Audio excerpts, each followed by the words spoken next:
Benvenuti in un nuovo video di Quadricottero News.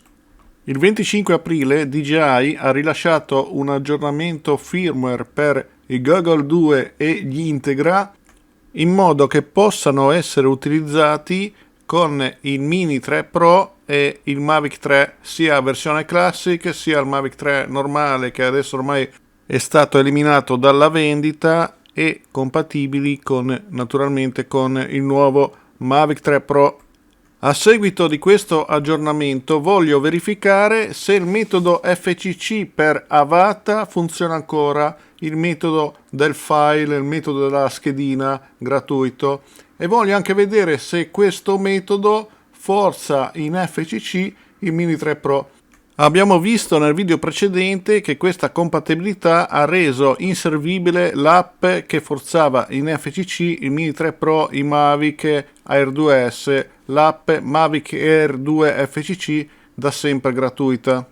E allora voglio verificare se la schedina FCC che porta in FCC Avata riesce anche a forzare in FCC ad esempio il Mini 3 Pro e il Mavic 3. In questo caso farò la verifica sul Mini 3 Pro. Prima però vi chiedo un piccolo supporto, e cioè di iscrivervi al canale se non l'avete ancora fatto e di condividere il video nel caso alla fine vi sia piaciuto. Grazie. Allora accendo il Goggle 2, poi accendo Avata, eccolo qua, solito doppio clic, prima tocco breve, poi tocco più prolungato, e poi accendo il radiocomando. So che i puristi aeromodellisti mi diranno ma prima devi accendere il radiocomando e dopo il drone. È vero, un tempo era così, ma con i droni non è più così.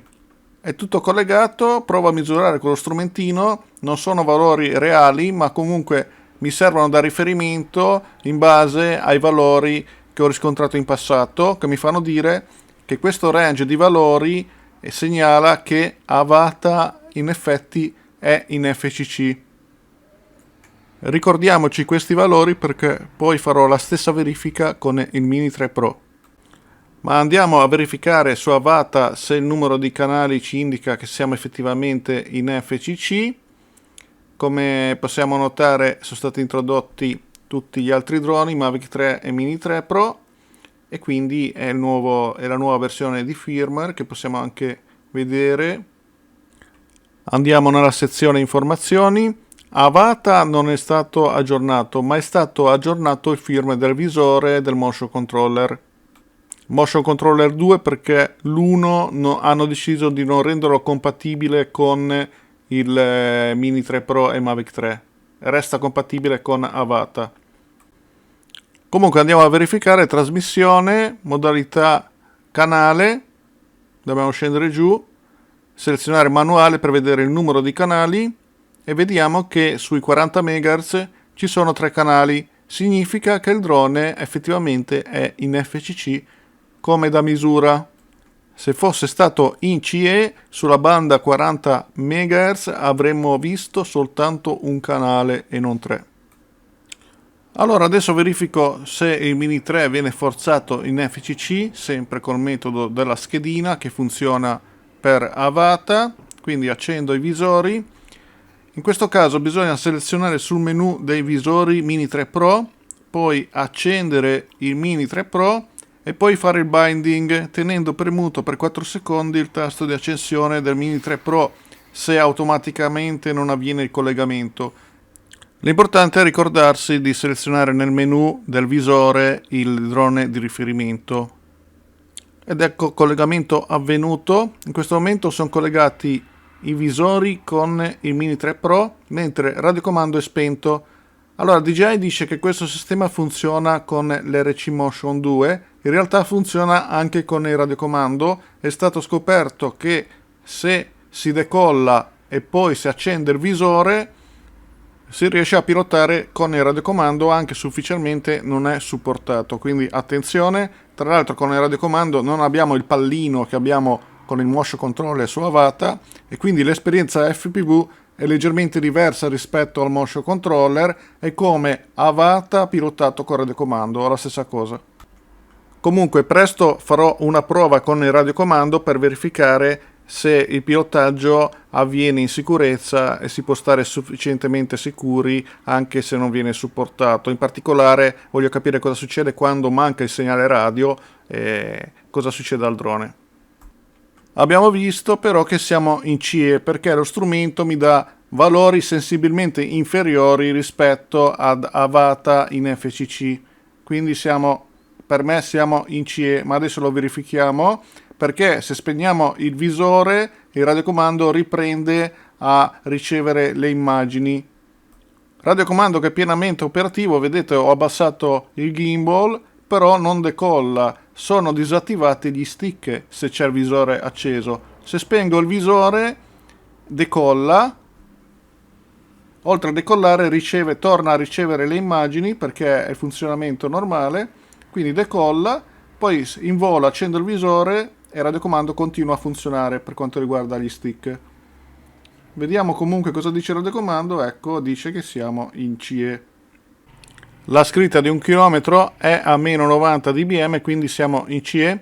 Per essere in FCC la scritta deve essere sopra i meno 90 dBm. Quindi il metodo della schedina funziona soltanto su Avata e non funziona sul Mini 3 Pro. Tra l'altro il radiocomando lo vediamo collegato a 2,4 GHz, mentre secondo me il visore è collegato sulla 5.8. E questo è ciò che si vede con il Mini 3 Pro. Come vedete il FOV è sensibilmente più stretto rispetto ad Avata.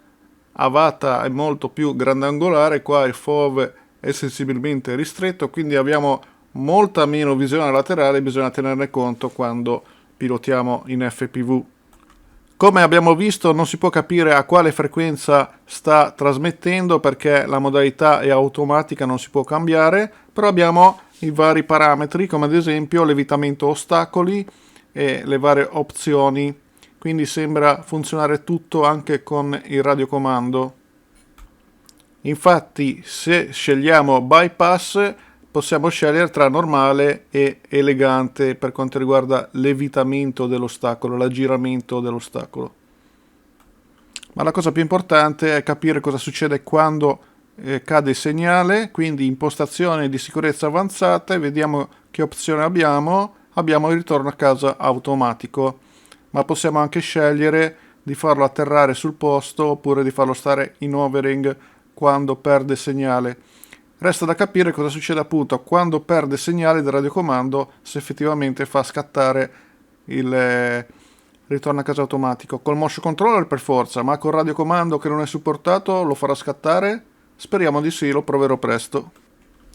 Quando si usa il visore anche con il motion controller, le opzioni sono limitate sul Mini 3 Pro e funziona un po' come Avata, quindi non c'è focus track, non ci sono le modalità avanzate, abbiamo soltanto la possibilità di registrare video a 60 fps, secondo me per una questione di latenza, quindi abbiamo 1080p, 2,7K, 4K, 60 fps, non abbiamo altre modalità di registrazione, possiamo però variare i parametri manualmente, quindi ISO, otturatore, bilanciamento del bianco, esposizione. I tasti, la rotellina per inclinare il gimbal funzionano, funziona anche il selettore per le varie modalità normale, cine e sport. Non si possono però cambiare le velocità massime di queste tre modalità, invece con il motion controller si può, con il radiocomando ho visto che non si può fare. Abbiamo la possibilità però di selezionare in che modo stabilizzare, quindi se in FPV oppure se in modo tradizionale per quanto riguarda il gimbal camera, e cioè mantenendo l'orizzonte dritto. Bene, direi che per ora il video può finire qua, in attesa della mia prova di volo con il radiocomando che non è supportato, proverò con il DJI RC, quindi col display, e vi saluto. Tra l'altro adesso si è surriscaldato il drone perché è stato fermo per tanti minuti, una cosa che succede soltanto quando non è in volo, perché quando è in volo abbiamo visto che si raffredda. Ciao a tutti e buona continuazione, fatemi sapere cosa ne pensate nei commenti, iscrivetevi al canale se non l'avete ancora fatto.